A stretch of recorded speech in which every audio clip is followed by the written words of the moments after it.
para matarla. Voy a empezar de nuevo. Buenas tardes, chicas.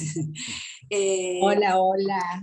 Había un temita que habían comentado, yo sé a través de Julia, no sé si ustedes hablaron entre ustedes, que, bueno, que nos dedicáramos un poquito a ir un poquito más profundamente en el Renacimiento, que nos pongamos a fondo con el Renacimiento, así que bueno, si quieren, cortamos unos minutitos antes y después lo conversamos.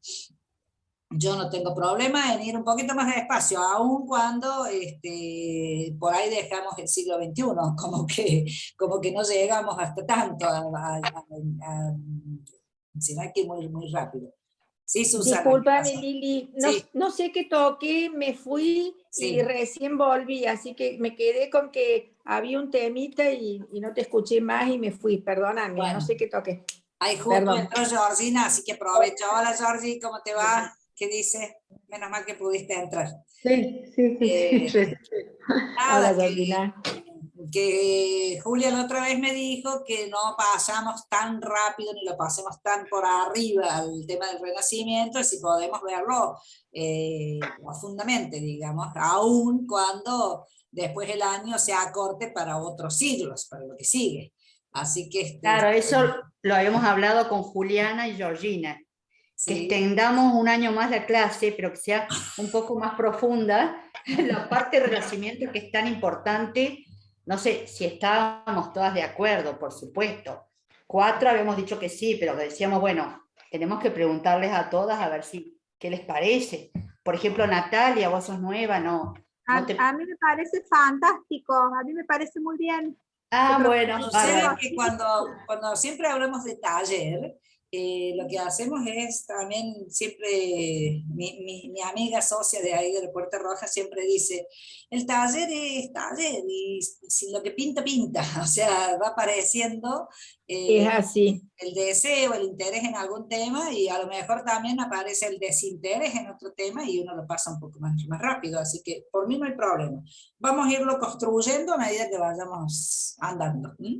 Por eso hoy vamos a ver el Trecento, que es previo al Renacimiento, para poder verlo a Giotto, porque si no a Giotto de Bondone se lo deja siempre de lado en la historia del arte, queda aparte y se pierde, ¿no? Entonces es muy lindo poder verlo. Pero vamos a empezar con la música, chicas. Yo les preparé un poquito de una cosita hoy de música, teniendo en cuenta que estamos precisamente en el Trecento. Entonces busqué la música del Trecento, que en una de sus expresiones se llama Ars Nova. Había un conjunto de hace un tiempo acá en Córdoba que se llamaba también Ars Nova, no sé si era de Córdoba o Buenos Aires. Es una expresión que designa la producción musical francesa e italiana, que va a ser la más importante dentro de lo que va a ser después del siglo XV. Es un género, digamos, que pertenece prácticamente inicialmente al Trecento, que es lo que vamos a ver hoy, que sería el siglo XIV. Uno de los grandes compositores del Ars Nova se llama Francesco Landini, vientano, y lo vamos a escuchar en una composición hoy. Es muy cortita, la música del Renacimiento es muy aburrida. Es difícil encontrar algo que sea, bueno, así escuchaban esas cosas ellos. Es difícil escuchar algo que sea, bueno, tan acostumbrados que estamos a otras músicas a posteriori. Para la época era toda una innovación y una renovación. Yo busqué hoy una canción de Landini que sea un poquito más agradable. Esto surgió alrededor de 1330, la misma época en la que va a trabajar Giotto, en las ciudades del norte, donde Florencia empieza a florecer precisamente como uno de los centros artísticos más importantes. La característica de Landini es que es ciego, pero a su vez ciego es virtuoso de lo que se llama el organeto, que además era un invento, inventaba música, inventaba instrumentos, es un órgano portátil el organeto. Una fusión de la música entre lo italiano y lo francés, y apareció una serie de composiciones que se llamaban, las voy a leer, Ballata, Madrigal y La Caccia. La más importante y desarrollada es la balata, que vamos a escuchar una, y que el nombre proviene justamente de bailar. Eran canciones para ser bailadas y músicas para ser bailadas. En el Decamerón de Boccaccio, que también es del Trecento, él cuenta cómo los jóvenes, ¿no? De la época se entretenían bailando y cantando balata. Este florecimiento, digamos, de la música en Italia, bueno, no tiene mucha biografía de mucha gente, pero sí de Landini, que nació en 1325 y murió en 1397. Este músico ciego. Compuso como 140 balatas y su papá, el papá de Landini, era pintor del círculo de Giotto, o sea, Giotto tenía taller y era uno de los pintores, o sea que digamos que buscamos lo que entrelaza lo que vamos a ver de la época. Podría haber sido que Francesco fuera pintor y hubiera entrado al taller de Giotto, pero la viruela lo hizo perder la vista, así que se dedicó a la música. Era cantante, organista, instrumentista, diseñador y construcción de órganos. Tenía mucho prestigio, ocupó muchos puestos importantes en las iglesias de Florencia y trabajó en el diseño del órgano de la catedral, que en ese momento, la Santa María dei Fiori, estaba en construcción, se había empezado a construir. Bueno, de su vida sucedió que en el 1348 apareció la peste, ¿no? La muerte negra, la peste negra que hubo en toda Europa. Florencia especialmente fue devastada. De 100.000 habitantes que se calcula que tenían, quedaron 9.000 nada más, y bueno, y justamente Boccaccio cuenta también estos temas en sus cuentos. Bueno, vamos a lo nuestro. Entonces predominan los temas amorosos en las balatas, y Landini vamos a escuchar Ecco la primavera, o sea, aquí la primavera. Es una canción de amor y dice: aquí está la primavera, alegra tu corazón, es tiempo de enamorarse y estar con cara feliz. Miramos el aire y el tiempo que llamó a la alegría, y en este tiempo vago de toda vaguedad, hierbas con gran frescura y las flores cubren los prados. Los amaneceres son adornados, aquí está la primavera, el corazón te hace alegrar, es tiempo de enamorarse y estar con cara feliz. Lo vamos a escuchar de Francesco Landini, Ecco la primavera. Allá vamos, chicas. No, denme un ratito. Gracias. Primero las voy a, déjenme buscar dónde tengo el control. Francesco Landini.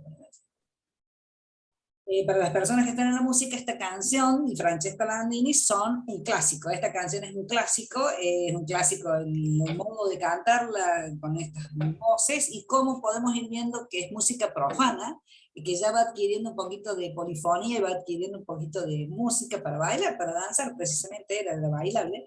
Y bueno, son los inicios, ¿no? Eso también es muy lindo. Así que bueno, me pareció justo porque es un músico que estaba en el entorno de lo que vamos a ver hoy, que es Giotto. Chicas, seguimos entonces, vamos a compartir nuestra pantalla de la...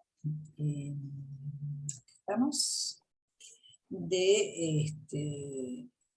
el mundo hay más de 34. Ahora sí. Por acá y... A ver, ahí está. Supongo que están viendo, ¿no, chicas? Sí. Ahí vamos. Nosotros ahora vamos a arrancar, digamos, o a incentivar. 2 minutos que tengo que bajar una cosa. Vamos a incentivar lo que se llama el periodo del Renacimiento, que, como les dije, la otra clase tiene un abarcativo que para la historia general del arte lo toma entre el 1450 y el 1600, donde va a empezar el barroco, y para algunos historiadores toma todo este periodo, como estamos viendo, hasta el inicio del siglo XIX, o sea, abarcando el siglo XVIII, porque esos historiadores, lo digo así al paso nada más, esos historiadores consideran que todo lo que se modifica a nivel de filosofía y de vida y en el arte y en el pensamiento y en el asentamiento de las naciones y de las ciudades, tiene una repercusión que va más allá de este siglo, sino que va a alcanzar hasta el siglo XVIII, donde se van a producir algunos otros acontecimientos que van a significar, sobre todo la revolución industrial, la aparición de la revolución industrial, con los cambios de vida que va a implicar, que va a significar de nuevo un nuevo cambio de filosofía y de vida, ¿no? Pero bueno, nosotros nos centramos en el periodo tradicional que marca el Renacimiento.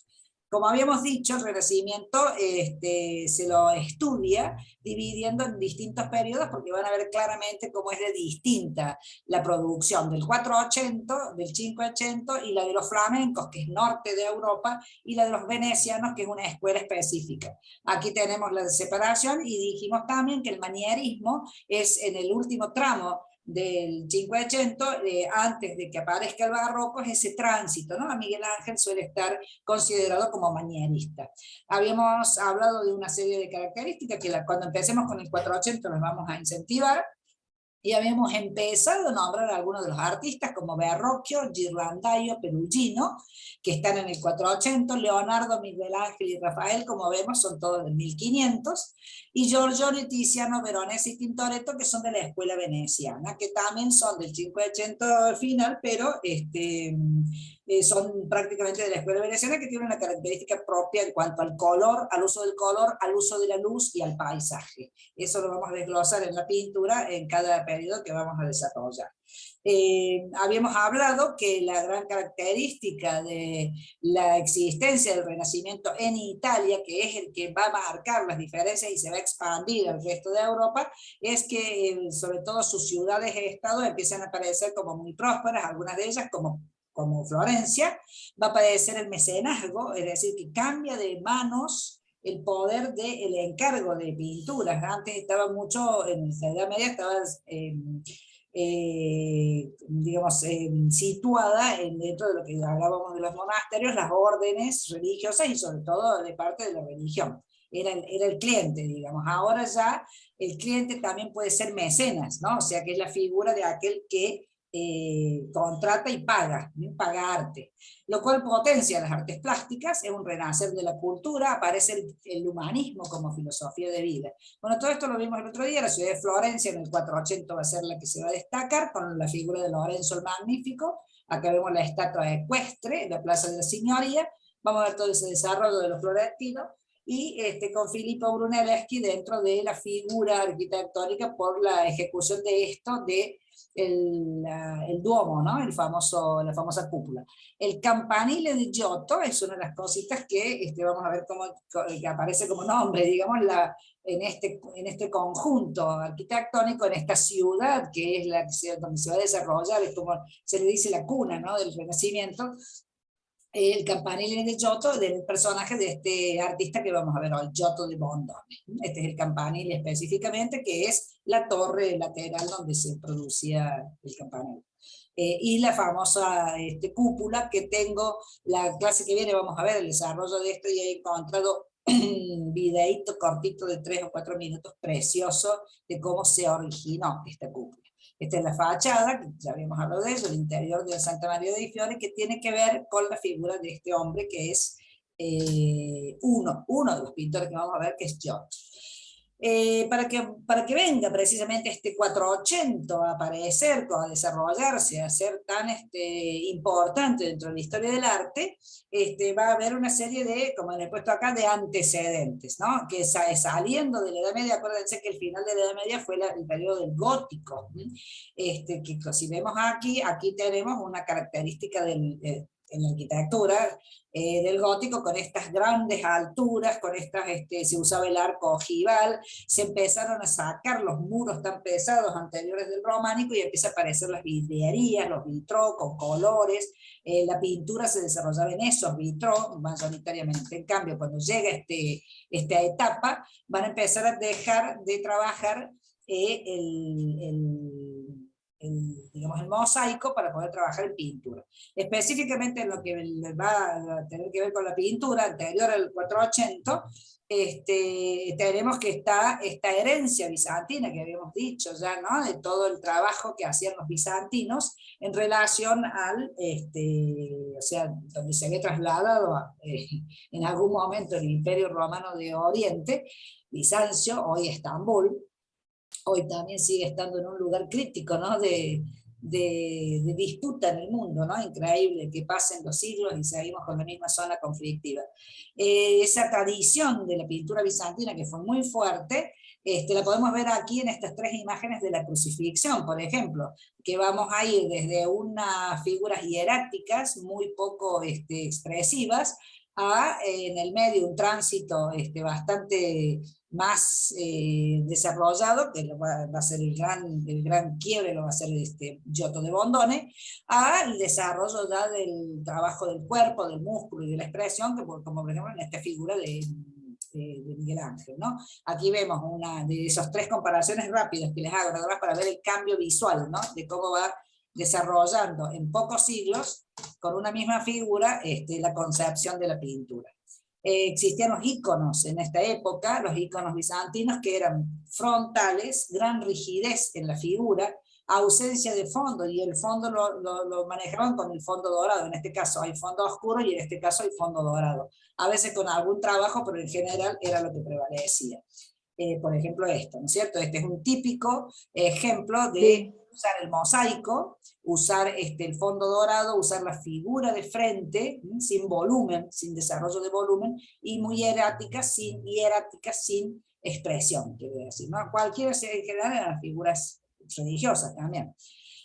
El término Trecento, como llamamos este periodo, es la abreviatura de 1300, o sea, del 1300, que es el siglo XIV, o sea, es inmediatamente previo a lo que sigue, que se llama el Renacimiento. Es un periodo que quedó ahí al medio, como el manierismo, ¿no es cierto? O sea, quedan en el medio, salimos del gótico, entramos al Renacimiento. Es muy creativo, se le puede llamar de la pintura pre-renacentista, y es el periodo del 1300 al 1400. El tipo de arte es todo, o sea, pintura al fresco, sobre todo muy desarrollado, que ya salen del mosaico, que era lo tradicional anteriormente a lo bizantino para Italia, ¿no? Se usa la témpera, la pintura de paneles, la pintura de libros sigue desarrollándose, acuérdense que en la Edad Media era el auge, la orfebrería, la metalurgia, la escultura en relieve y el mosaico también, pero en menor cantidad. Es un siglo muy privilegiado porque se va a desarrollar, sobre todo porque ya se empieza a gestar este cambio de pensamiento. Las grandes figuras de la literatura, como Dante, Petrarca, y las figuras de la pintura van a ser mayoritariamente Giotto y Duccio, aunque hay otros nombres, ya lo vamos a ir viendo hoy. En cada campo, ¿no es cierto?, lo que aparece es que aparece el hombre, por eso es el humanismo lo que se va a dar en el Renacimiento. Al hombre se lo pone como el eje de la creación, al hombre se lo pone como el centro de la escena, ¿no? Y Giotto fue además un pintor exitoso en vida. Él va a morir con muy buen pasar económico, porque va a saber administrar su trabajo y va a tener o sea, habiendo nacido no millonario, digamos, va a terminar con buen pasar económico. Y fue exitoso en vida. Podemos decir entonces que el Trecento es como la bisagra, como una gran bisagra hacia el Renacimiento, ¿no es cierto? Esa transición, digamos, que se hace de la pintura bizantina o de la pintura monástica a lo que va a ser después el Renacimiento. Van a aparecer, van a tener mucha importancia, así como vimos en el románico, que las órdenes religiosas eran el centro de la difusión y de la enseñanza. Las órdenes religiosas mendicantes, sobre todo los franciscanos y los dominicos, van a ser los impulsores de obras de arte, van a funcionar como gestores de obra también, y sobre todo de iglesias, por ejemplo de la Santa Croce, que ahí va también a trabajar, y van a trabajar, la mayoría de los artistas van a trabajar en estos lugares, ¿no? En este desarrollo. Hay un nuevo camino, digamos, hay una de parte de las órdenes, ¿no? Porque se impone, son órdenes mendicantes, o sea, las órdenes que no necesariamente tienen que tener frailes o monjes que viven en el monasterio, sino que son mendicantes, son mendigos, impuesto prácticamente por los franciscanos, ¿no es cierto?, por esa nueva concepción. Como decimos acá, la práctica religiosa tiene que ver con la austeridad, con la vida evangélica, es decir, hacer que la vida sea parte de lo que dice el Evangelio. Valoran la condición humana, el camino espiritual a Dios, ¿no es cierto? Entonces eso se va a ir manifestando, involucrando y demás. Va a aparecer la escolástica a su vez, donde el hombre y su humanidad es el eje de la creación artística. La escolástica, sobre todo de la mano de Santo Tomás de Aquino, que ya habíamos visto que va a producirse un poco antes, en el 80. Pero todo eso con las nuevas órdenes que se van a instalar en los espacios urbanos, esa es la gran diferencia. Los monasterios en el románico estaban en los espacios rurales, y eran como parte de una gran región. Ahora estas órdenes medicantes van a estar en los espacios urbanos que ya están muy desarrollados y muy asentados. Entonces eso va a producir un cambio en el pensamiento, sobre todo, ¿no? Donde el hombre es el centro, es el objetivo, ¿no?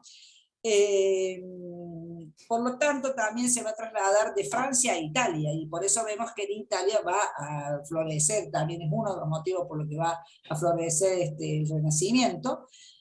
Y los artistas toscanos empiezan a trabajar la pintura en vez del mosaico. Se interesan más en la pintura, no les interesa más el mosaico. Miren que los romanos, ¿no? El Imperio Romano era un cultor del mosaico, ¿no? Lo usaban en los pisos, en los muros, lo usaban para pintura, para publicidad inclusive, ¿no? Sobre todo, por ejemplo, en Pompeya tenían las casas eróticas donde todo era mosaico. Bueno, pero los artistas de Italia van a empezar a dejar el mosaico y van a trabajar en la pintura. Pietro Cavallini es uno de los artistas que va a dar una innovación, va a empezar a alejarse de los modelos bizantinos, y Cimabue, el llamado Cimabue, va a ser el que va a iniciar esta renovación técnica y estética con sus crucifijos, donde va a cambiar la iconografía de la Virgen y de San Juan Evangelista. Cimabue es el seudónimo de Ceni Bencivieni di Peppo, o Cimabue, es más fácil decirle así.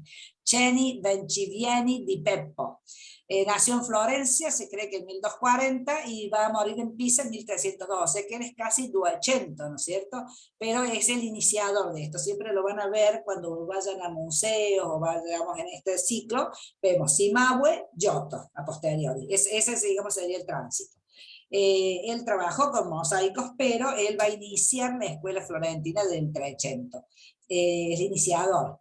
Aquí vemos su crucifijo, una de las obras más famosas, de 1268 al 71, donde ahora que yo les he desarrollado la comparación de los tres crucifijos, el de Cimabue, el de Giotto y el de Pisano, que son los tres artistas, vamos a ver los cambios, ¿no? No ahora, sino un poquito más adelante.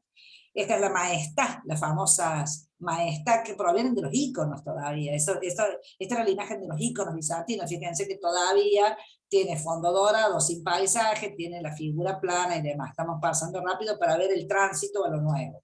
Esta es la maestá de la Santa Trinita, que también es temple sobre madera, es de 1285, ya vamos llegando al 1300, es enorme, y actualmente está en la Galería de los Uffizi en Florencia.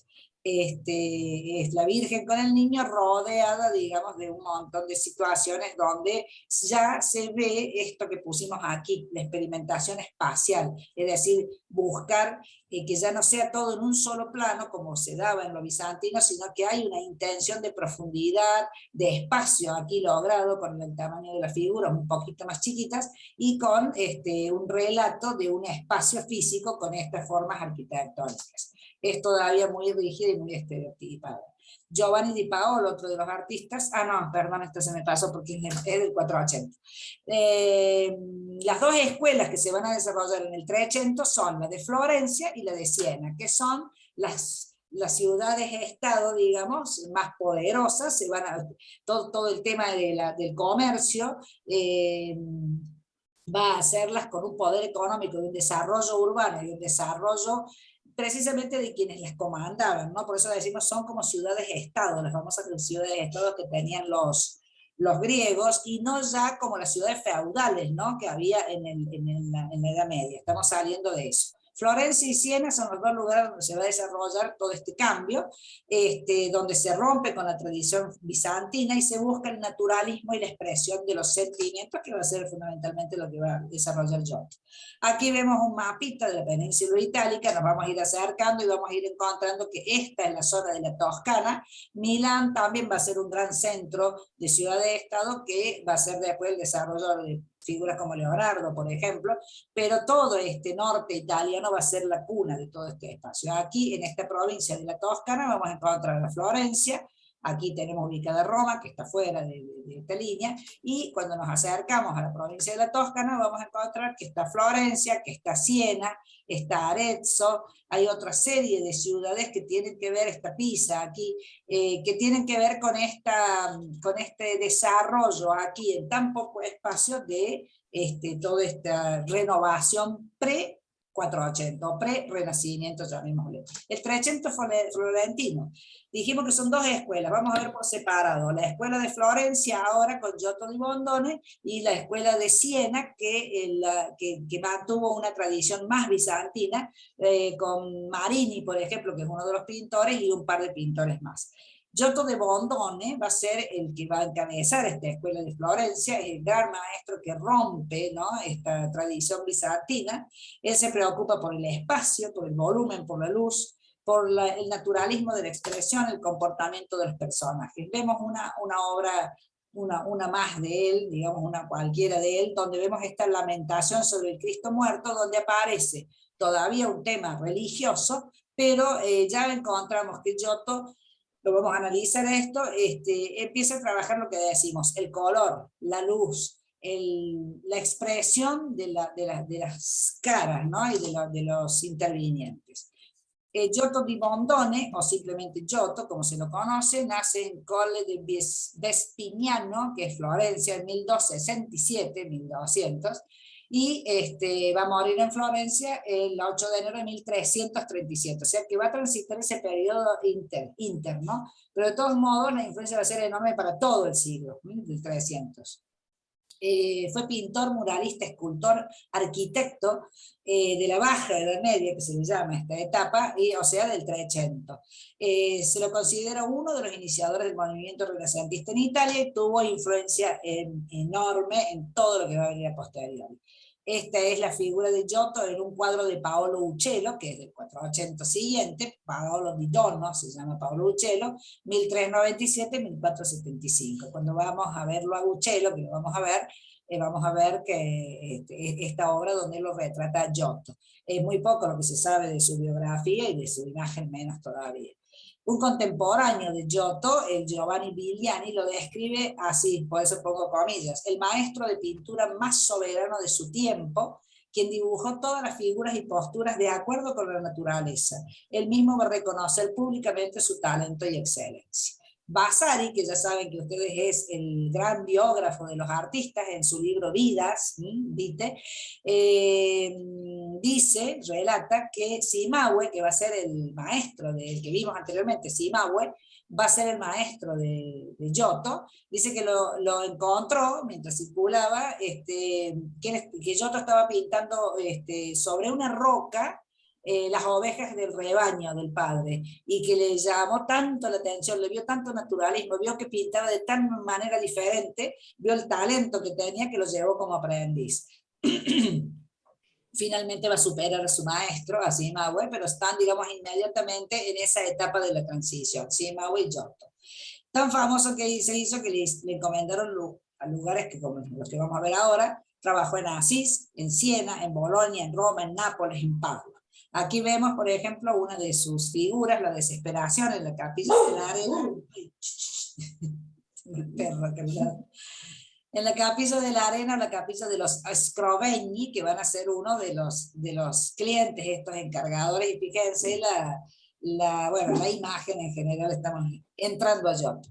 Es, tal vez, dicen, el artista más revolucionario, más impactante, de todos los tiempos. Vasari, que va a ser su biógrafo, dice que era muy divertido y muy bromista. Esperen un minuto, chiquitas, porque me dio el perro. Te reclaman. Sí, no.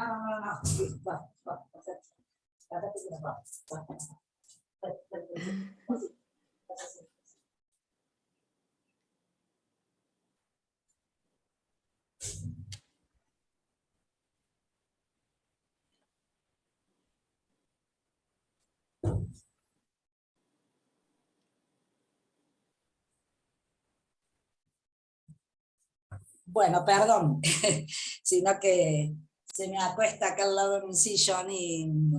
Es que son de compañía. No, nunca lo dejo, sino que como hoy estamos solos y debe ser que ve movimientos en la calle y bueno, ya está alerta. ya lo saqué. Bueno, decíamos que Vasari, el biógrafo, dice que era divertido, bromista, que una vez pintó una mosca en la nariz de un retrato que había hecho Cimabue, y dice que Cimabue se puso a sacar la mosca y espantarla creyendo que era verdadera la mosca, ¿no? Bueno, son esas cosas que tienen muchas anécdotas de ese tipo, Giotto.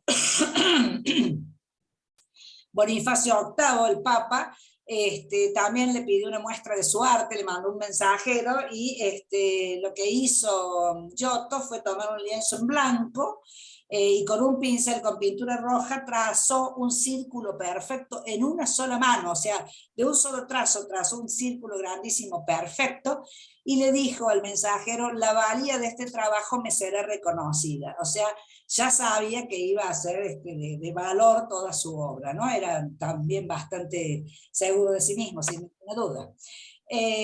Comenzó a ocuparse de muchos encargos de trabajos religiosos e hizo obras en la Basílica de San Francisco de Asís. Ustedes saben que en la ciudad de Asís, bueno, es referente de San Francisco, ¿no? Y él estuvo trabajando en ese templo con los relatos bíblicos. Aquí, en esta obra, que es también una de las más conocidas cuando uno estudia la historia del arte, es San Francisco, que dona su capa a un caballero pobre, hacia fines ya del 1200, 1300, es de gran tamaño, es 2,70 por 2,30, y Giotto empieza a trabajar los elementos que lo van a caracterizar. Por un lado, en la situación espacial. Si ya no hay fondos dorados, planos, donde no hay nada, Giotto empieza a trabajar con el paisaje, lo incorpora, ¿no? Lo incorpora de una manera natural, lo desarrolla, incorpora el paisaje rústico y el paisaje también arquitectónico. Fíjense cómo desarrolla aquí, esboza los primeros líneas perspectivando, o sea, ya no hace los elementos planos desarmados, sino que quiere darle esa relación de lo existente. Y a su vez incorpora dentro de esos espacios las figuras humanas de los distintos temas de los que se trate, tratando de darle volumen, corporeidad y a su vez también algún grado de expresión de los sentimientos. En este caso, incluyendo al caballo, ¿no? De cómo lo maneja aquí como pastando. El homenaje de un hombre sencillo también es una escena de los frescos de la vida de San Francisco de Asís, donde miren el desarrollo que hace de todo lo que es la situación espacial, la situación urbana, ¿no? Es decir, la situación de la arquitectura que rodea, le pinta cielo siempre. Ahora vamos a hablar un poco del azul que utiliza, y los personajes empiezan a adquirir posturas, formatos, expresiones. Aquí estos dos están conversando, o sea, de un poco más de un naturalismo que hasta ese momento es un impacto muy grande el cambio entre lo bizantino, esto tan sin expresión, a esto que está planteando Giotto. La confirmación de la regla franciscana, la vida de San Francisco, también todo esto es en el templo de San Francisco de Asís, donde volvemos a repetir lo mismo, y aquí vemos un detalle de esta relación con la bendición que vemos el desarrollo del retrato, ¿no? En este caso. Va a ir evolucionando y lo va a ir perfeccionando, sobre todo en lo que vamos a ver ahora, la capilla de los Scrovegni. La expulsión de los demonios de Arezzo, que esto es también con su taller, donde vemos que hasta esboza, ¿no? Aquí hay todo un tema del cual se habla, porque digamos, es toda una ciudad a la que él está marcando amurallada, nos está pautando también o sea, elementos de la vida de la época, predominio de esta iglesia de un gran tamaño frente al resto, ¿no? O sea, es como que divide la composición, el plano, y cómo se va a desarrollar la expulsión de los demonios. Aquí están los demonios en estas formas que todavía tienen el carácter aquel de lo medioevo, ¿no? Estas formas de los dragones volando, estas figuras espantosas, ¿no? Estas figuras horribles de celestiario, que era del imaginario del medioevo, que también los utiliza. En este caso, la ciudad, está encerrada en muros que corren por torres, o sea, donde están, digamos, encerrados los miedos en estas ciudades medievales todavía saliendo de aquellos espacios. El espacio exterior es peligroso, está habitado por demonios. Giotto representa los edificios civiles y la iglesia, ¿no es cierto?, al mismo tiempo, o sea, enfrentados, ¿no? Separados, está el monje, digamos, en el centro, y justamente la puerta es lo que marca este elemento que marca la ciudad y el campo, ¿no? Porque sabemos que en esta etapa se empieza a desarrollar, es muy importante, la conformación de los sitios, las ciudades, los espacios. Salimos ya de ese medioevo que tenía el Una desarrollo. preguntita.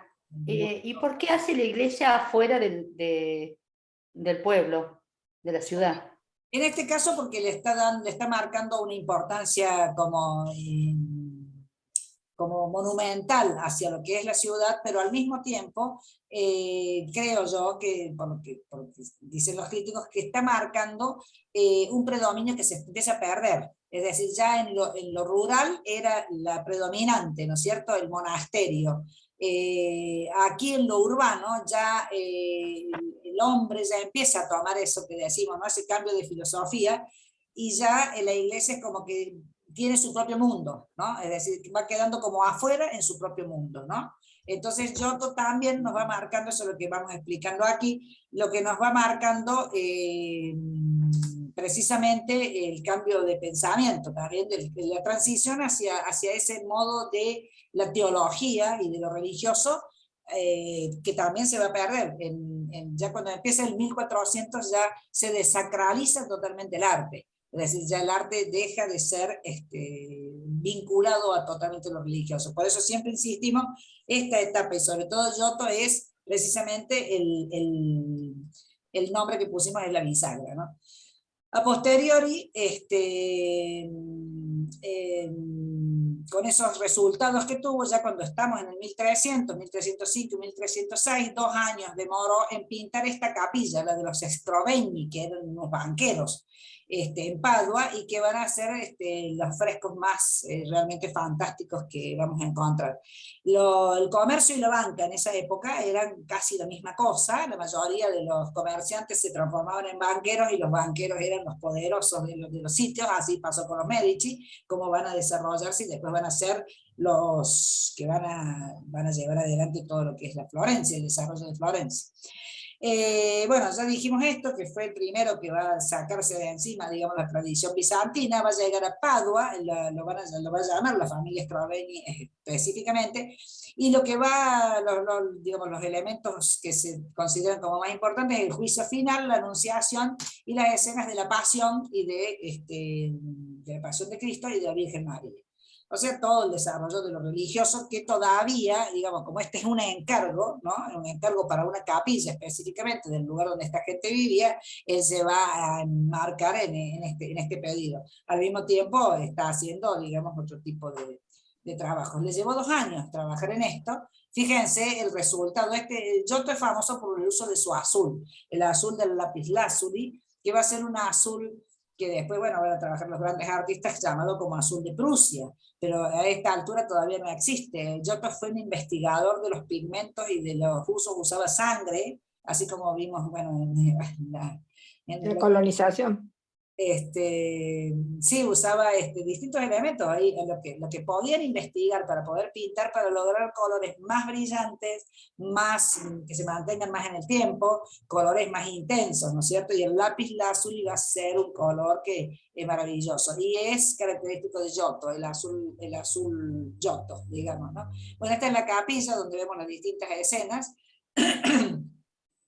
Y una de las escenas es cuando Enrique Scrovegni le ofrece la maqueta de la capilla, aquí lo vemos, ¿no es cierto?, en estos recuadros que hace Giotto, porque era un clásico en esta época se hacía realmente la maqueta de lo que se iba a construir como devoto, ¿no?, para lograr la entrada al cielo, al paraíso, y se hacían pintar, por el pintor se hacía pintar el donante, digamos, entregando el elemento que iba a servir para el perdón de sus pecados. Sobre todo, como dice aquí, ¿no es cierto?, San Juan, la Virgen y Santa Catalina lo reciben, ¿no?, al donante, que es Enrico Scrovegni, con esta maqueta que les va a construir la capilla, porque además quiere redimir los pecados de su padre, que era conocidísimos usureros, ¿no? Entonces, bueno, saben que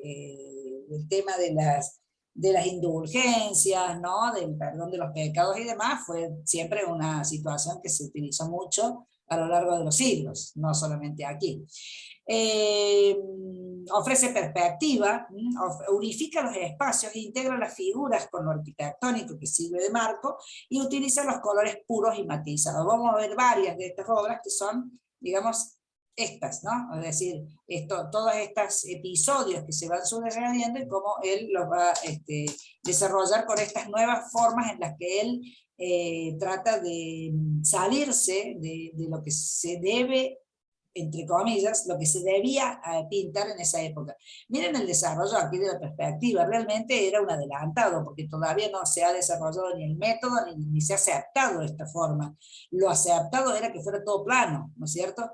Y bueno, fíjense, por ejemplo, cómo incorpora estas dos figuras dentro de este espacio encerrado, tan trabajado, con mármoles, ¿no? Aquí, el trabajo de las columnitas, aún todavía le queda este hábito de trabajar los halos, ¿no? Que después cuando vimos la muestra de Rafael, vimos que Rafael les hace nada más que una línea, ¿no? Empieza a sacarse de encima este precepto, esta norma, este canon, ¿no? de la pintura, pero hay una volumetría en el cuerpo que es muy importante en el desarrollo porque es el cambio. Joaquín expulsado del templo, también esta parte de, fíjense el uso del azul atrás, ¿no? Como es una característica de él. Él innova totalmente, todos los elementos constituyen una innovación, el uso, como dijimos, de la perspectiva, los puntos de vista que marcan el paisaje, sacando ese fondo dorado. Esta es una de las más conocidas, es una pintura realmente muy, muy bonita. La adoración de los Reyes Magos, ¿no? Que también como tema también se ha desarrollado ya bastante, o la Epifanía. Aquí tiene varios elementos, está en la capilla de los Scrovegni, como dijimos, y tiene 2 metros por 1,85. El formato que le da el pesebre, ¿no? Tan desarrollado, es increíblemente manejada la perspectiva, lo cual es nuevo. Lo incorpora en esta montaña, ¿no? Es como que el pesebre está allí puesto al pie de la montaña, o sea que introduce lo natural, ese gran cielo de azul yoto que decimos, el cometa, ¿no? Que es la estrella de la anunciación, la guía de la adoración, que en este caso se sabe que del 1301 pasó el cometa Halley y que seguramente Giotto tuvo oportunidad de poder verlo y lo transmite. Los camellos incorporados, que seguramente no sabemos de dónde sacó la figura del camello, porque viviendo en Italia ni en esa zona, y está todavía marcando la presencia de los reyes con las ofrendas, pero no figura el rey negro, porque todavía no se ha hecho como designio de la iglesia dentro de las normativas que va pautando, la definición, la descripción, la incorporación de los 3 Reyes Magos con sus características. Pero le está besando los pies al niño, al cual se lo están ofrendando, y hay una manera de desarrollar el volumen y las expresiones, como decimos, muy, muy diferente. Bueno, precisamente eso que estoy diciendo es lo que está pautado aquí, y aquí le damos un acercamiento a cómo hay una imagen, ¿no? de la Virgen que todavía es un poquito distante, pero no así con estos 3 personajes que ya están imbuidos cada uno en lo suyo, ¿no? Estos concentrados y servidor, digamos, que está atendiendo los camellos. Y aquí vemos un detalle de cómo él desarrolla esta linealidad con tanta perfección y el cielo azul tan divino. Aquí vemos un poquito una composición con cada uno de estos cuadros, del desarrollo de cada uno de estos elementos en estos frescos de la capilla Scrovegni, que es uno de los sitios más importantes de Giotto.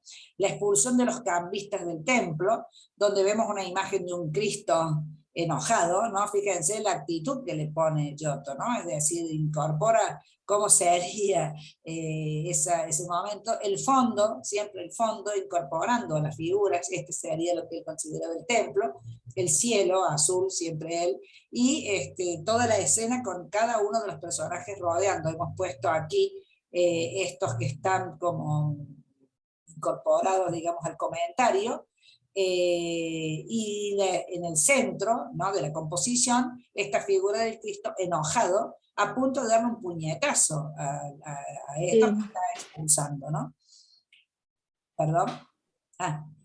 Es muy innovador también a ver, la expresión de una pintura sobre un episodio donde manifiesta una actitud sumamente humana de parte de una figura religiosa como es la de Cristo, ¿no? Enojado, a punto de darle un puñetazo a la figura del amor y la Nunca paz. me había fijado en la imagen con el puño cerrado. Sí, o sea, digamos como que lo acerca a lo humano, Giotto en este caso. No creo que, no recuerdo que haya otras imágenes de este tenor, ¿no? Es decir, fíjense la expresión de la cara, está enojado realmente y tiene el puño cerrado, y que se está tratando de atajar, es decir, es una situación que en cualquier plaza de Florencia, tal vez, o de donde estuvieran, se podía encontrar frente a alguna pelea, alguna reyerta entre personas, ¿no? Sin embargo, esta es la figura de Cristo y está ornado por el halo.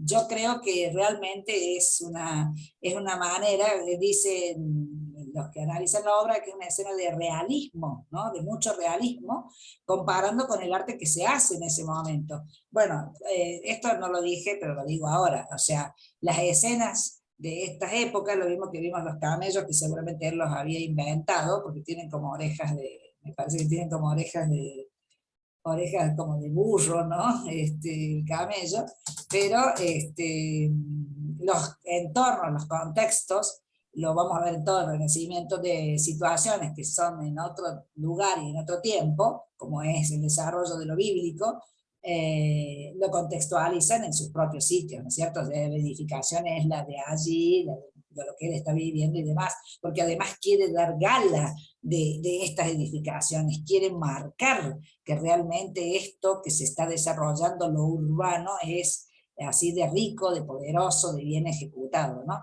Eso sí, ya lo sabemos, se va a dar en todas las obras del Renacimiento en general. No contextualizan donde se realizan las acciones.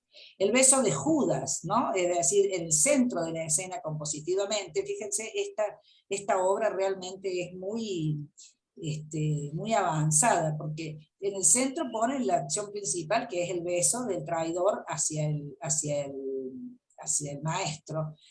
La mitad de la composición, prácticamente la mitad, marca el cielo, y en ese cielo está dominado por estos palos y antorchas, ¿no?, donde está marcando una situación bastante simbólica. Hay garrotes, una manera de que hay un enfrentamiento, hay una situación de angustia en esto, ¿no?, que es precisamente el momento en el que está vendiéndolo, en el que está ejecutando la traición. Utiliza Giotto el momento preciso en que se da la traición, ¿no?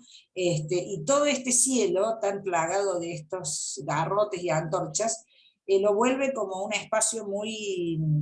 ellos están como una especie de mucha paz, la escena esta central, sobre todo dominada por este gran manto, ¿no?, que ocupa el centro, y sin embargo hay una escena de mucho movimiento y de mucha rebeldía alrededor, ¿no? Es como que se entró una escena de tranquilidad, pero la escena de tranquilidad que aparenta la figura, que aparenta el espacio que le da Giotto a esto, la imagen de estas dos caras, está rodeada de lo que es lo más horrible, que es precisamente, como decimos aquí, el beso de la muerte, ¿no? Entonces, es muy impactante, ¿no?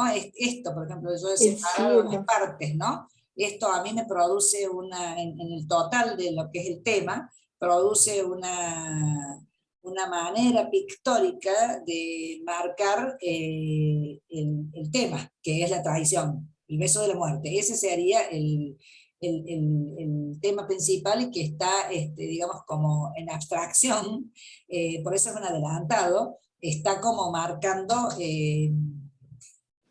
bueno, una situación durísima, terrible, tremenda, el fuego, los garrotes, las antorchas, ¿no? En medio de un cielo azul. No sé si soy clara y si lo pueden ver, ¿no? Eso es lo que queríamos ver en cada una de las obras de Giotto, que es tan interesante, a pesar de que es obra religiosa, por el encargo, o sea, no es una obra religiosa para la religión, sino que es una obra religiosa por encargo de un señor que tenía dinero, ¿no? Esa es la gran diferencia.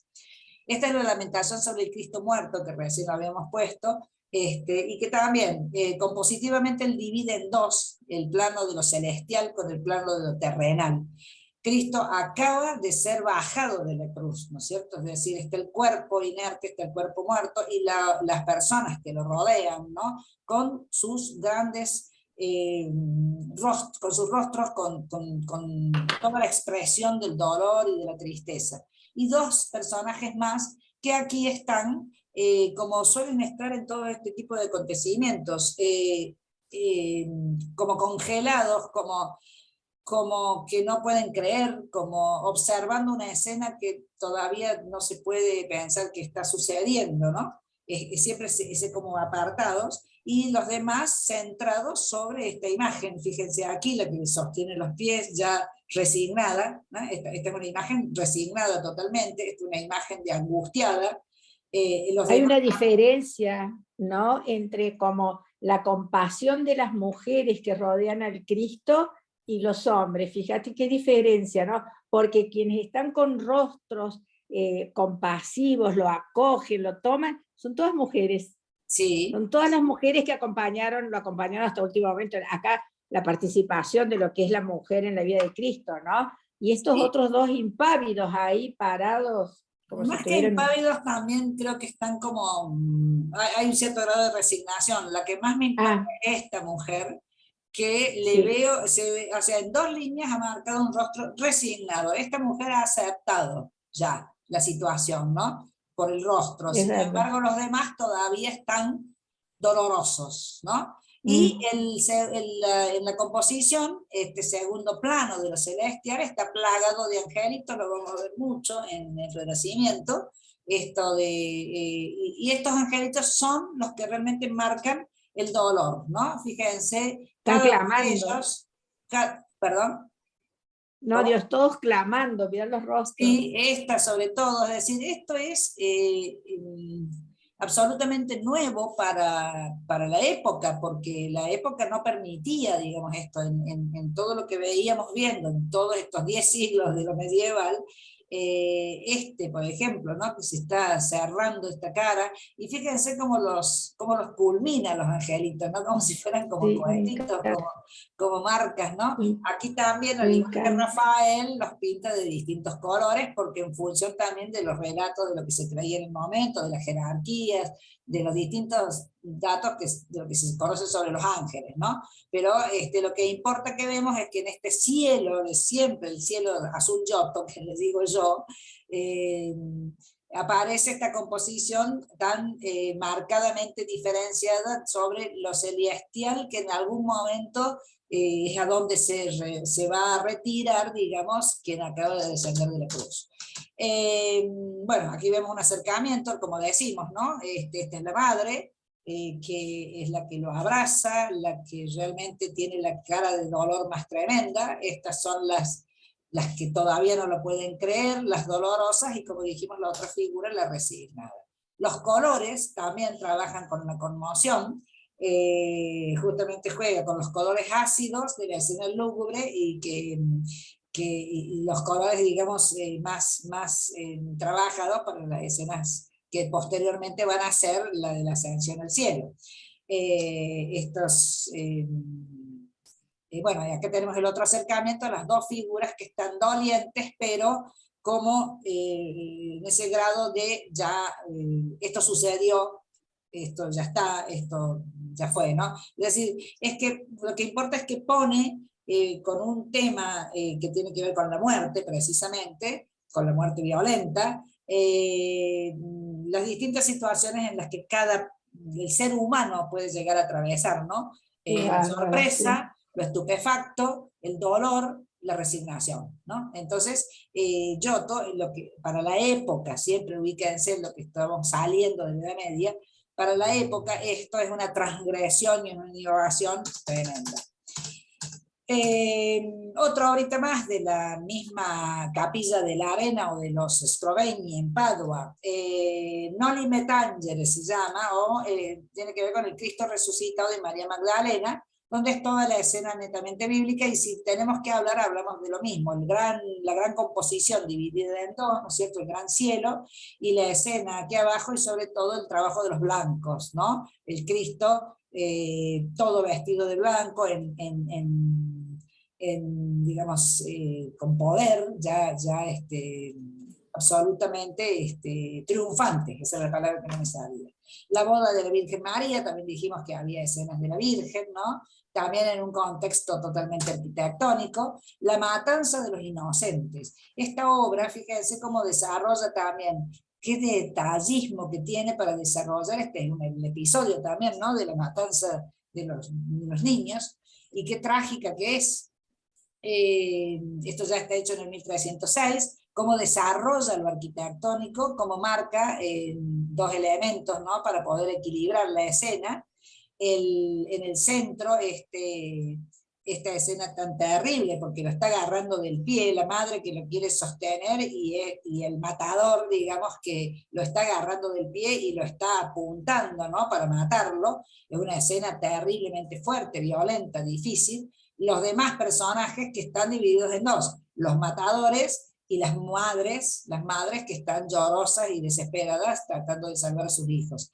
Y a los pies, que lo vamos a ver en compositivamente vamos a ver una repetición de este formato en pintores de otros siglos, y a los pies la acumulación de los niños muertos, ¿no? Escena dramática si las hay.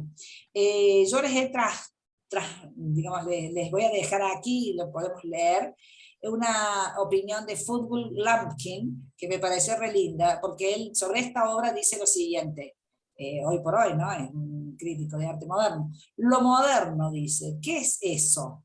Se han escrito todo tipo de ensayos sobre la modernidad, la posmodernidad y hasta la transmodernidad, está hablando del arte de hoy, que dormirían a cualquiera, dice, o sea, que aburrirían a cualquiera, pero sigue siendo difícil establecer un significado objetivo y concreto. Desde luego Giotto no era en absoluto moderno con el término de lo que pensamos hoy, pero lo moderno es lo innovador y lo avanzado, según las definiciones que Foucault ha buscado en los diccionarios. Pues si alguien fue innovador y avanzado en la historia del arte, ese fue Giotto. Aún hoy nadie ha superado en innovación y avance a este artista, excepto quizás Goya, según su opinión. Y por supuesto menos aún los modernos, los llamados modernos hoy en día, ¿no? No hay nada que se quede más antiguo y pasado de moda que lo moderno. Los actuales artistas modernos pueden venir con sus conceptualismos postestructuralistas, con su artificial ironía, con sus pésimas deconstrucciones ocultando una evidente falta de talento. Ninguna de las ridículas performances, ninguna de esas apenas sofisticadas instalaciones, ninguna de su vergonzosa antipintura puede superar en expresividad, profundidad, fuerza dramática y dinamismo emocional siquiera a la cara de una de esas madres llorando en la matanza de los inocentes de Giotto. Él habla precisamente de esta expresividad, ¿no? De este cambio, o sea, si algo fue moderno fue lo que hizo Giotto en estas obras, que no estaba visto hasta ese momento, ¿no? Sobre todo en estas caras que él marca, como esto lo dice Foucault, Lampkin también, en estas caras tremendas, ¿no? De desesperación frente a la quita de sus hijos, y se los asesinan en su propia cara. El mismo crítico va a decir, pueden vender por enésima vez otra lata de mierda, se refiere a la obra de Manzoni, que vendía las latas de su propio excremento enlatado. Pero esas caras de las mujeres, esos gestos de los asesinos, esa montaña de niños muertos, deja inmediatamente obsoletos a los modernos, incluso 700 años después. Lo pongo porque valora Giotto, que es sí considerado un gran artista, pero a veces el arte moderno tiene tanta sorpresa y tanta cosa difícil de comprender, necesita explicación, que según Lampkin, el solo hecho de haberle dado expresión a un tema de tanto dramatismo, lo convierte, digamos, en un innovador y en un avanzado. Fíjense lo que él habla, ¿no? O sea, no tiene ningún empacho, o sea, pone una montaña de niños muertos allí, todos entrelazados. Aquí le vemos las piernitas a uno, la cara del otro. No utiliza la sangre, ¿no? Es lo que le faltaría para ser, digamos, totalmente dramático, pero lo expresa con las caras, ¿no? Y aquí el que está allá arriba, separado, afuera, en la torre, es el que está ordenando, el que está marcando, ¿no? El gran jefe, separado y aislado, bien vestido, ¿no? Impoluto, en relación a los que tienen que ejecutar estas acciones, ¿no? Es decir, lo vemos allí dando las órdenes, sin importarle todo este grueso de personas que están tratando de que esto no suceda. Realmente fíjense cómo sostiene allí al niño y lo está ejecutando. Realmente es una escena de altísimo dramatismo, y como dice Latkin, si lo miramos desde el punto de vista de lo pictórico, un avanzado y un moderno.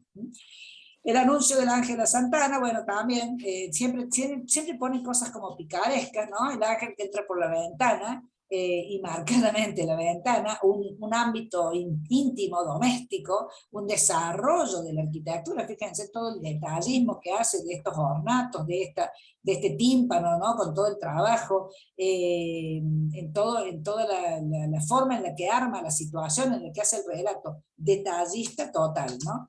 El estudio anatómico de los personajes también, él quería darles corporalidad, como dijimos, además del estado anímico, y a la capilla Scrovegni, que con todos estos murales se la considera la obra maestra de Giotto, un ejemplo de humanización de las escenas religiosas, de un arte que ya no es idealista, sino que tiene dramatismo y expresividad.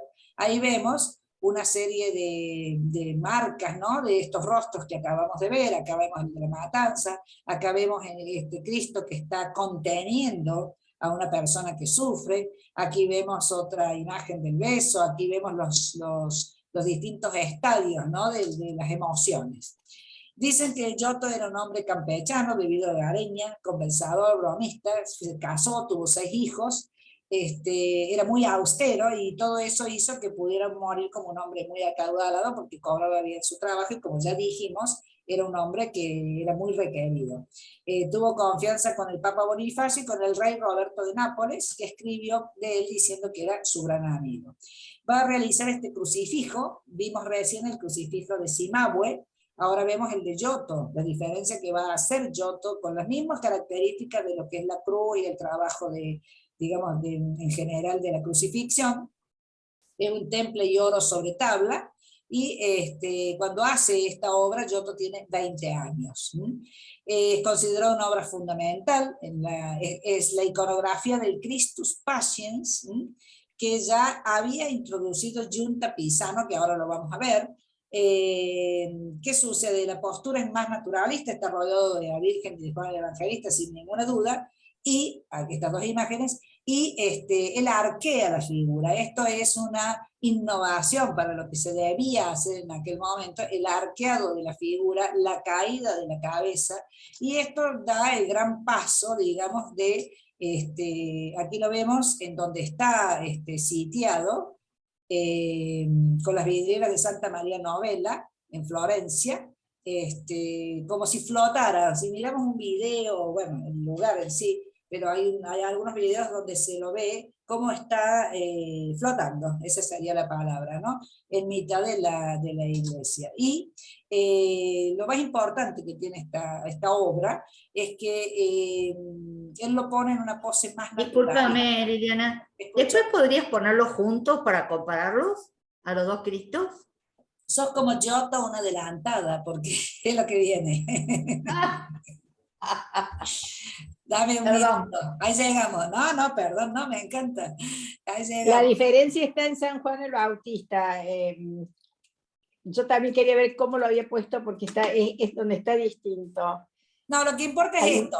Él busca la pose más naturalista. Lo que les quiero decir aquí, por ejemplo, cuelga la cabeza hacia adelante en vez de estar sobre el hombro, el torso, ¿no es cierto? Se tuerce todo el cuerpo. Él va buscando esta cuestión de que el cuerpo sea más natural. Y lo que les quería decir era que, bueno, es más tridimensional, como les pongo acá, tiene las piernas cruzadas con un solo clavo. Tiene panza. Los claroscuros. Sí, y por ejemplo, cuando Velázquez haga la crucifixión, que hace un Cristo crucificado muy famoso, casi diríamos que es el ícono de lo que va a ser a posteriori la imagen del Cristo crucificado, lo trabaja con los dos pies clavados, ¿no? En este caso, Sí.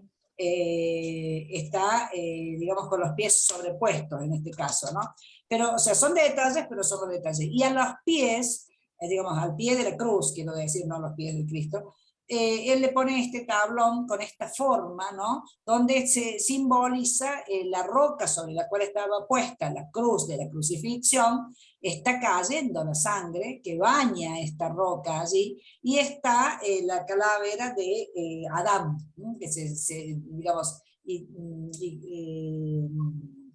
como ideológicamente, digamos, está el primer hombre, ¿no? Está la calavera de Adán, tomada a los pies de esta, o sea, el Cristo con este hecho de estar crucificado está rescatando o recuperando al hombre, en definitiva, a este primer hombre que fue Adán. Fue un añadido que lo va a poner Giotto. Bueno, esta es la imagen de Santa María de Novella, y que también, digamos, cuando veamos un poco de arquitectura, vamos a ver que también se desarrolla en estos mismos tiempos, también, ¿no? Todas estas iglesias de Florencia tan magníficas. La tradición de las cruces pintadas que viene del modelo bizantino, que cambia la idea del Cristo triunfante, ¿no es cierto?, por la del Cristo paciente, ¿no? Se va a producir en estos 40 años. Empezamos con la cruz pintada por Giunta Pisano para la iglesia de San Domenico en Bolonia, y en el medio está la de Cimabue, que vimos recién, para la iglesia de Santa Croce, y la de Giotto para Santa María Novella. Y ahora vemos los tres, tal como quería Julia. Esta sería la de Giunta Pisano, que es, digamos, la primera imagen que aparece, fíjense, con la de Giotto, ¿no? Como quiebra este cuerpo, y el Giotto lo quiebra al revés. Y la cabeza, como cae, los brazos están extendidos, todavía tiene mucho dorado para esto es de San Domenico en Bolonia. Esta es la iglesita de Bolonia, y es la imagen que se ve, la imagen tomada sobre el muro, sobre un muro blanco que está colocado, que como vemos este cuerpo todavía bastante como no volumétrico, ¿no? Se busca el volumen, pero todavía está como muy plano, ¿no? Le falta como dimensión. Y los dos pies por separado, fíjense aquí, ¿no? Bueno, luego, bueno, en el medio les puse a Pisano, un poquito de escultura de Pisano. Esta es la creación de Eva, y bueno, vamos a seguir. Son 3 obritas de Pisano, que también es de la época. Esta es la crucifixión de Giunta Pisano, acá vengo a comparar, de 1250. Este es el crucifijo de Cimabue, que está en el medio, de 1268 al 71, o sea, 20 años después, que sigue teniendo el mismo esquema, sigue el mismo de Pisano, ¿no es cierto? El cuerpo quebrado así, la cabeza apoyada en el hombro, aquí, igual que los dos, ¿no es cierto? Los dos pies por separado, los dos iguales, o sea, prácticamente es bastante difícil a veces si se lo reconoce, pero son 20 años nada más que hay de diferencia. Y el Cristo del Giotto, ¿no? Es decir, con una imagen, rompe con la tradición esta del quiebre del cuerpo, caen los brazos, la cabeza que cae, ¿no? Y los pies tomados de otro modo. Y bueno, además del agregado que hacemos simbólico, ¿no? De esto de la roca sobre la cual el Calvario, digamos, donde se plantó la cruz, y la calavera del primer hombre, ¿no? Entonces lo vemos, los había puesto los 3 juntitos, y como se veían tan chiquitos, se decidió separarlos. Después si quieren se los junto. Este sería Pisano en el 50, Cimabue en el 68-70, y el Giotto en el 90-95. Es una manera de mostrar cómo se puede ir evolucionando, digamos, en el cambio de esa figura. O sea, lo general ha sido que en esos 40 años se cambió la idea definitiva del Cristo crucificado, o sea, empieza el tema del Cristo crucificado y el doliente, ¿no? Que después va a ser la imagen específica. Acuérdense que salimos de 10 o de 7 siglos del Cristo bueno en el juicio final, que la imagen está de frente, la famosa Maestad Domini, o sea, el Cristo en majestad, que estaba de frente con el tetramorfo, ¿se acuerdan? Alrededor. Y ya ahora empezamos a ver la cruz, en la crucifixión. Eso también es uno de los cambios iconográficos. Bueno, aquí vemos en un espacio donde están estas dos obras, ¿no? Que tienen que ver con las famosas Maestad, la Maestad Dionisanti, que es la de Giotto, que también es un panel que todavía está aquí trabajando como gótico, ¿no? O sea, como esta última parte de la Edad Media, los dorados, todos los encargos que ellos van a ir trasladando. Sin embargo, fíjense cómo se va desarrollando el espacio, ¿no? El espacio donde incorpora la figura del paso de adentro.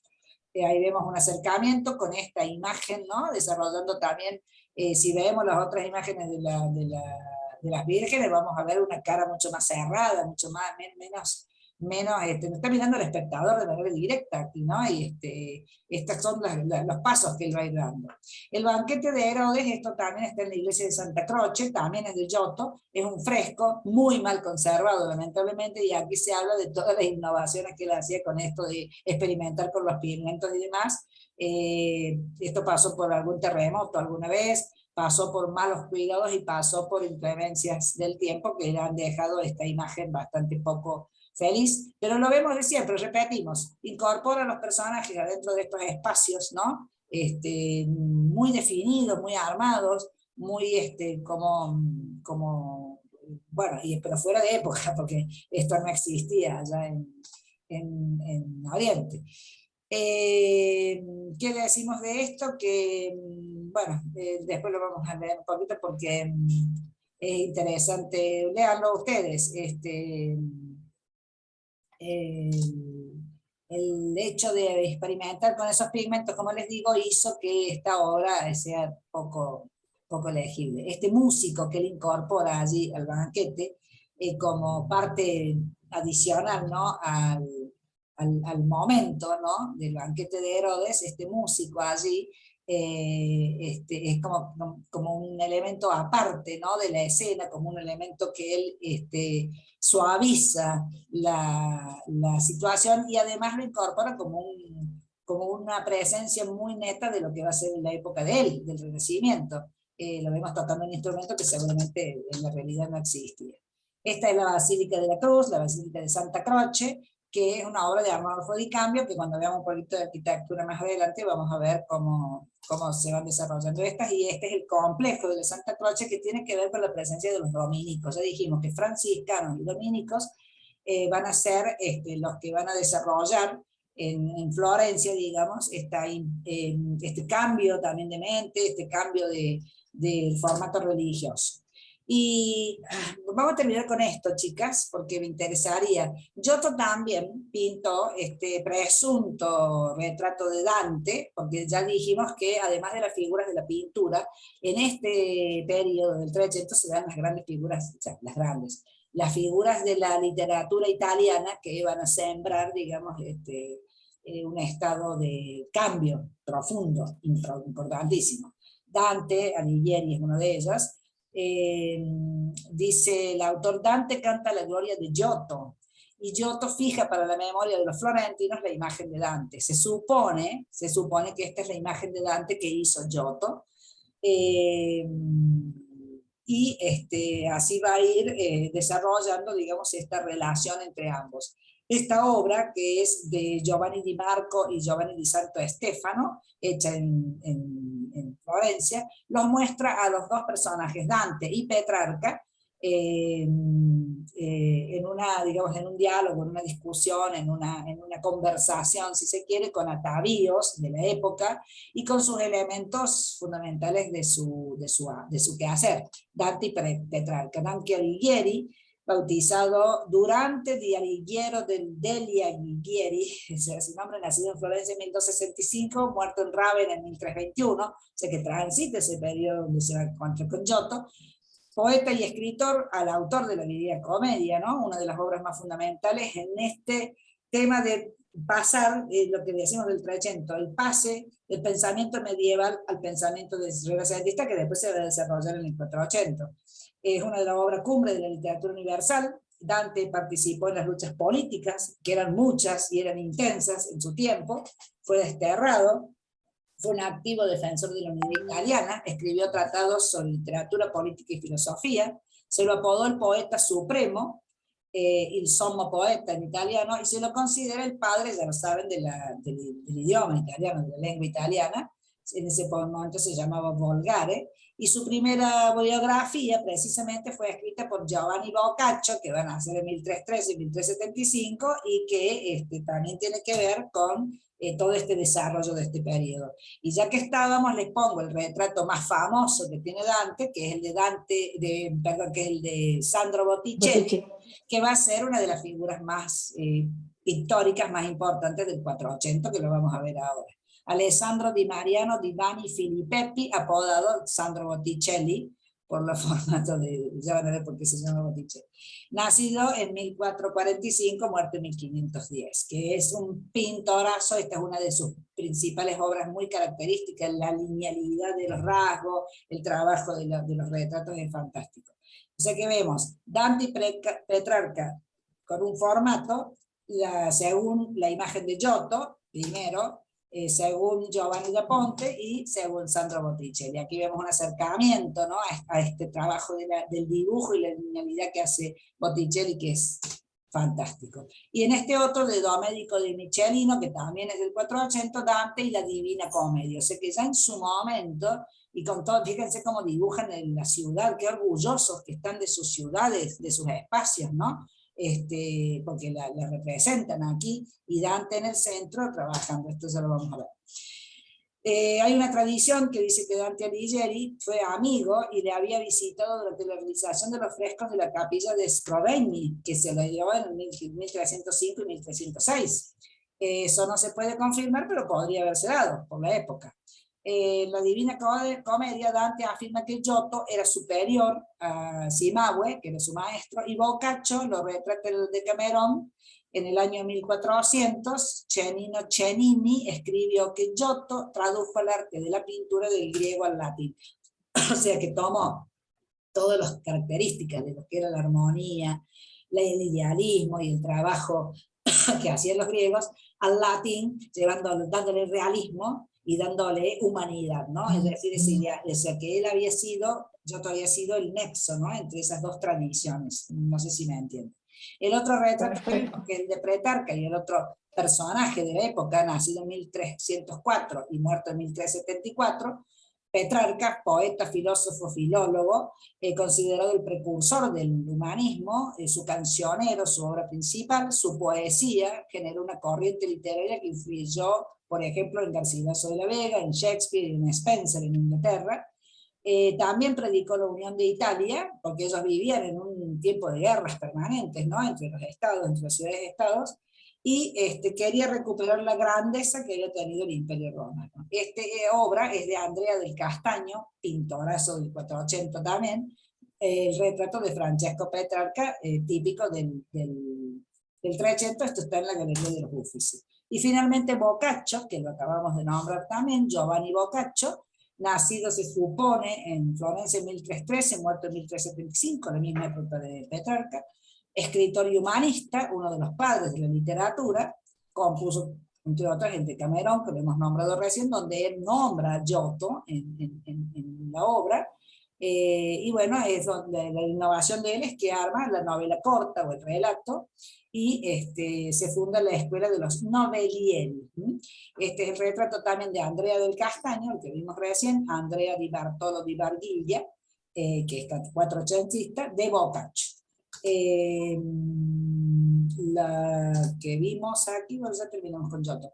Lo que les hago notar, digamos, es que lo que dijimos al principio, el Trecento, que es un periodo de un siglo de transición, de salir de un estado tan, digamos, histórico y filosófico y artístico tan diferente. El Trecento es precisamente el cambio. Giotto es uno de los personajes, y Cimahue también, es uno de los personajes en la pintura, pero también la literatura ayudó, yo creo que mayormente todavía con toda la obra de Dante, de Petrarca y de Boccaccio, ¿no? Transitan, al igual que los pintores, ese Trecento que va a desembocar en el desarrollo del Quattrocento, que es el Renacimiento. Bueno, Giotto viajó por toda Italia, lo llamó el Papa Benedicto para hacer trabajos, inclusive lo que inicialmente era todavía, ni era como tal, la Basílica de San Pedro, se desarrolló en 1500, la de San Pedro. Destaca el altar que va a hacer, un mosaico que hizo allí también, un importante encargo en todos estos lugares, Padua, como vimos la capilla, Verona, Ferrara, Rávena, Milán, Bolonia, Rímini, Aviñón, donde en ese momento habitaban los papas.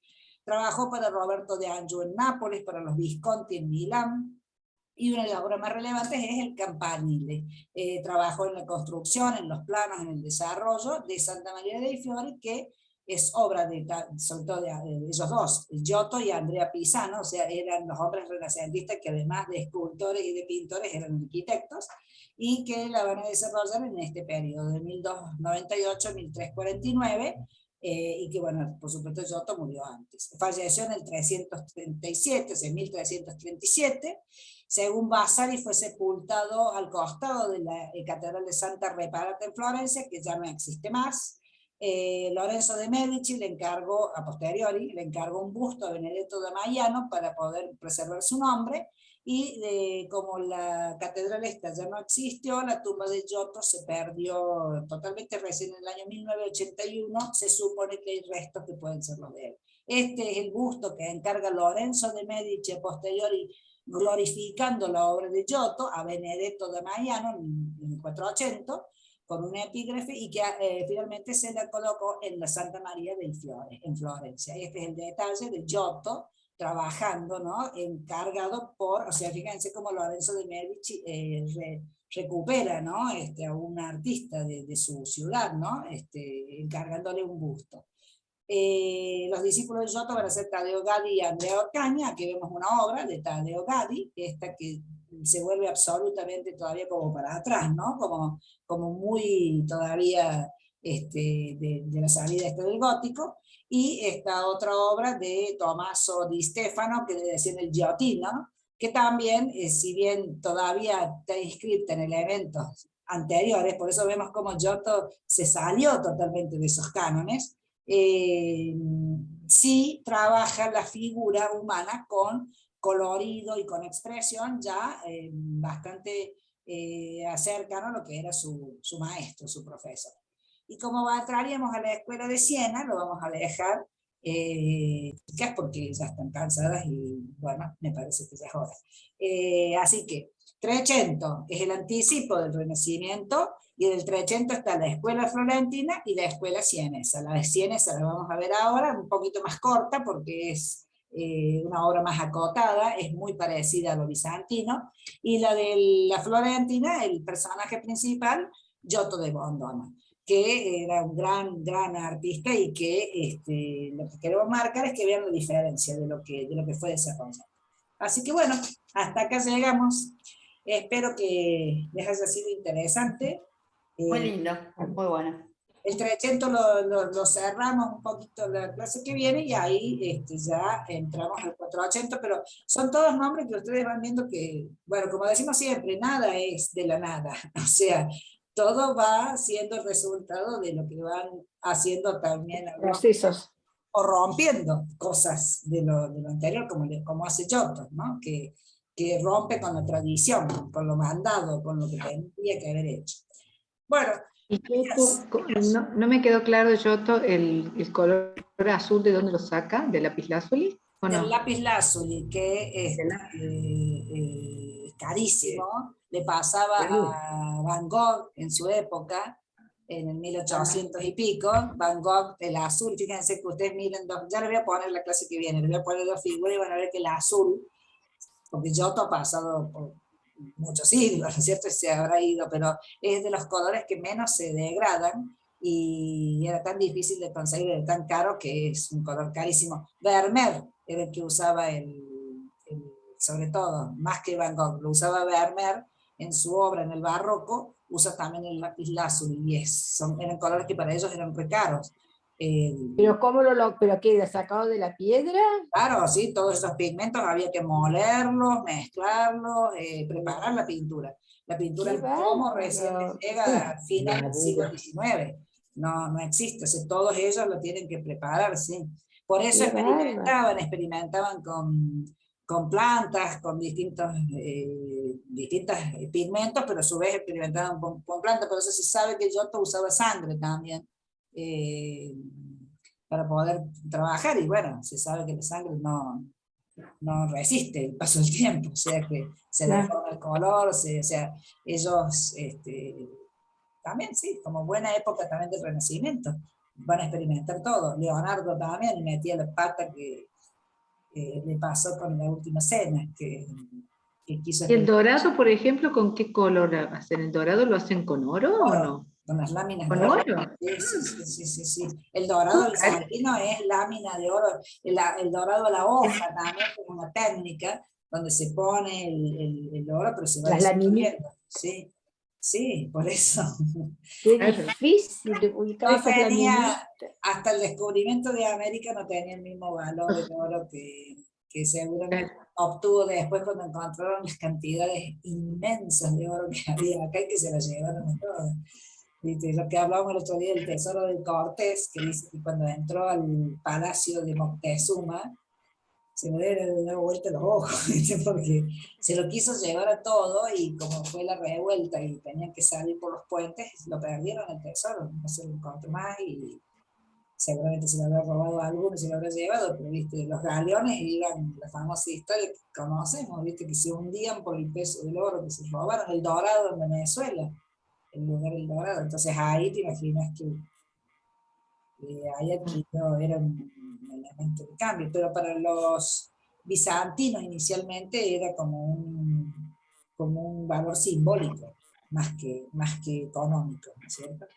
Entonces lo usamos mucho, y además el oro perdura, bizantino. el oro no se degrada, ¿no es cierto?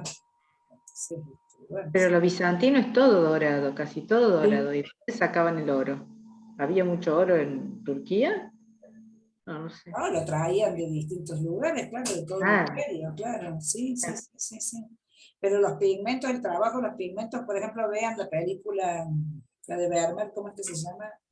La chica de la perla es, el nombre no me acuerdo cómo es, donde trabaja la Johansen. Sí. Creo que se llama la línea, no me puedo acordar el nombre de la película, creo que se llama la línea de la chica de la perla. ¿es por La la obra? chica de la perla.